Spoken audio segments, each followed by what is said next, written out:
Hello ladies and gentlemen, dear viewers of Burundi National Television. Welcome to the English News Edition, Top Stories. Lawyers Association organized a forum for young lawyers to reflect and share their experiences about their profession. The forum took place here in Bujumbura.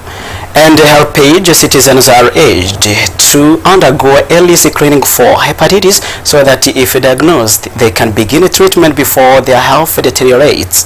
This call was made by Dr. Eminda Izeye, Director of the National Program for the Fight Against ADC and Other Sexually Transmitted Infections during a joint workshop aimed at discussing the challenges hindering the achievement of the goal to eliminate the disease completely. Welcome, dear viewers, to Details. I'm Jackson Lacoste. And on this Friday evening, the President of the Senate, Gervais Ndirakobucha, received the Chinese Ambassador to Burundi, Zhao Jianping, in the audience. The ambassador came to present a congratulatory message from her counterpart, the President of the Senate of China, and to reaffirm the strong and lasting cooperation between Burundi and China. This cooperation aims to support Burundi in becoming an emerging country by 2040 and a developed nation by 2060. And as I informed you in headline, Lawyers Association organized a forum for young lawyers to reflect and share their experiences about to meet the challenges facing by their profession. As said by the president of this association, today's world is constantly evolving at the same pace as the professionals, easier but must also be sophisticated. The reason why the Association of Lawyers from Bujumbura Appeal Court considered it appropriate to organize this forum for those young colleagues. This forum was organized on the role of young lawyers in the consolidation of the rule of law in the digital era. And the citizens are urged to undergo early screening for hepatitis so that if diagnosed, they can begin treatment before their health deteriorates. This call was made this Thursday in Bujumbura by Dr. Eminda Izeye, Director of the National Program for the Fight Against ADC and Other Sexually Transmitted Infections, during a joint workshop aimed at discussing the challenges hindering the achievement of the goal to eliminate the disease completely. Evariste Nyonguru has more. This workshop aimed to provide information and facilitate experience sharing on the prevention and the management of viral hepatitis, while also identifying the key challenges that need to be addressed to accelerate progress toward the elimination. Dr. Eminda Izeye, Director of National Program for Fight Against AIDS and Other Sexually Transmitted Infections at the Ministry of Health, stated that many citizens are still unaware of the existence of these diseases. He urged the population to undergo early screening as early diagnosis greatly improves the treatment outcomes. Dr. Ndayidze also emphasized that these infections are primarily transmitted through blood. When sexual intercourse is unprotected and one of the partners carries an infection, they can transmit the disease to the other. Other modes of transmission include mother-to-child transmission. Diseases such as HIV or hepatitis B can be passed from mother to child, either during pregnancy or at childbirth. Transmission through blood is also common, particularly when individuals share sharp objects. In a family setting, this may involve tattoo or sharing instruments, for example. Lastly, people who use injectable drugs are at high risk when sharing syringes. If one of them is infected, the likelihood of transmitting the disease to others is very high. It's worth noting that hepatitis B can be prevented through vaccination. Every newborn should receive the vaccine within 24 hours of birth. As for hepatitis C, effective treatment is available in health centers and hospitals. Thank you, Mr. Evariste Nyonguru. And Page Economy, the ministry in charge of trade, announced that it will identify legally registered small enterprises that can be supported through the project of the United Nations Conference on Trade and Development, with the aim of helping them operate more effectively and become competitive at the regional level. This was stated at the closing of a workshop organized by the ministry in collaboration with the United Nations Conference on Trade and Development. Juvon Ndeshimiye tells us more.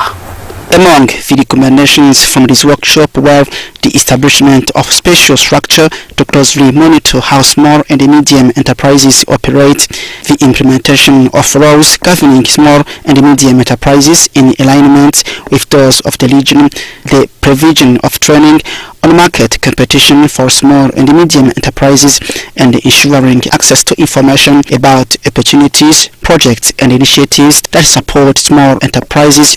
Onezime Nyukuri, who represented the ministry in charge of trade at this workshop, pointed out that many opportunities are missed by small enterprises because they lack information. He therefore encouraged them to actively seek out such information in order to identify projects that support them and to understand the requirements needed to access assistance, this helping them grow into larger enterprises. Onezime Nyukuri added that what is now urgent is to identify legally registered small enterprises that can be supported by this project. Before the final validation of this project, there will be another meeting to approve the results of this workshop. Sectors responsible for combating malnutrition are called upon to intensify their efforts to achieve the vision of promoting nutrition. This was highlighted during a workshop organized by the National Platform for Food and Nutritional Security, which operates under the Prime Minister's office. The workshop was held to present the outcomes of the United Nations Summit on Nutrition, which took place in Addis Ababa. This session was held here in Bujumbura. LC Olor Kamkama. The National Platform for Food and Nutritional Security, which operates within the Prime Minister Office, organized a meeting bringing together different stakeholders working on the issue of fighting against malnutrition and hunger. The aim of that meeting was to present the conclusions of the United Nations Summit held in Ethiopia, a meeting that focused on strategies to promote healthy food in countries around the world. According to Celestine Siomana, Permanent Secretary of the National Platform for Food and Nutritional Security, there is still much work to do to achieve the set objectives. He added that all the stakeholders need to do something about it and implement the written project and move out from the slogans. He also called on the population to follow nutritional advice to improve their diet and the fight against hunger and malnutrition. And a new booster for entrepreneurs in Burundi.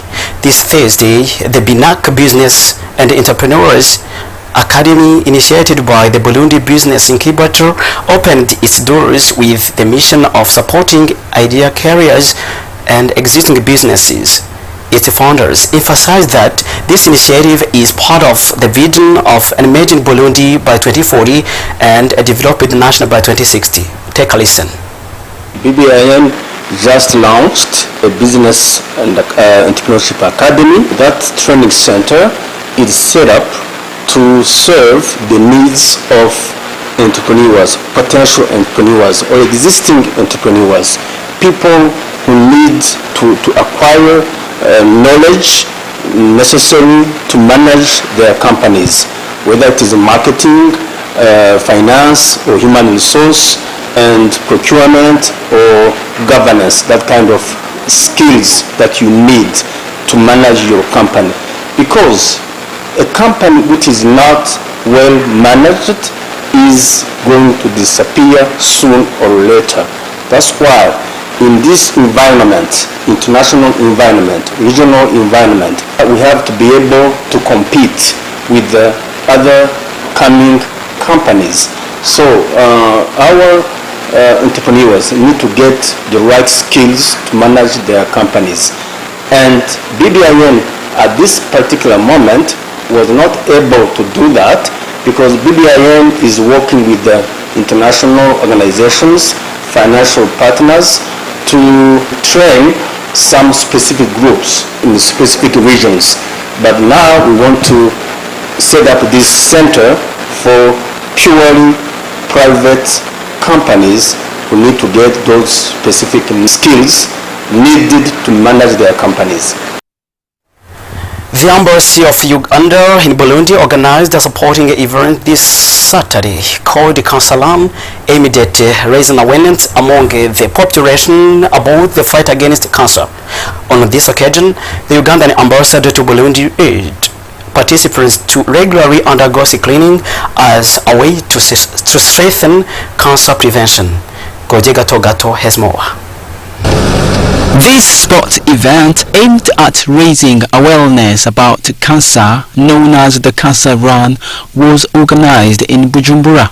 The race started at the Embassy of Uganda in Burundi and ended at the Bralirwa Beverage Factory. Participants were divided into 3 categories, that is, men, women and children. Prior to the competition, the runners had engaged in training sessions at the Embassy of Uganda to better prepare themselves.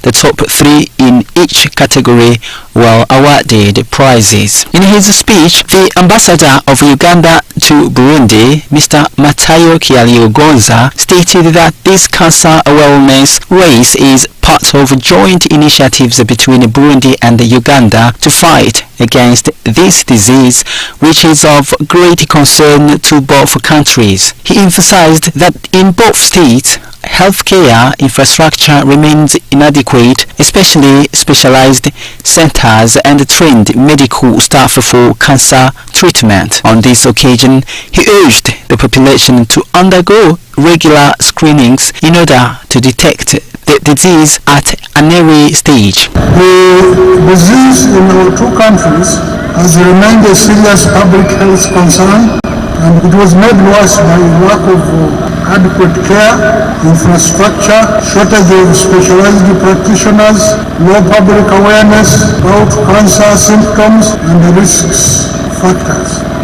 To all of us here and beyond, I say to you, keep working and regular exercises. Go for regular medical checkups and maintain a healthy diet. For his part, Mr. Ernest Uwezo, the representative of the Ministry of Public and Health and the fight against AIDS in that event, recalled that in many countries, including Burundi, cancer patients often seek medical care at an advanced stage of the illness. To address this issue, he indicated that the ministry has set up several initiatives, particularly the strengthening of early screening for cancers such as cervical and breast cancer. He also encouraged the population to adopt a balanced diet and to engage in regular physical exercise to reduce cancer-related risks. Some parents of children suffering from cancer who attended the event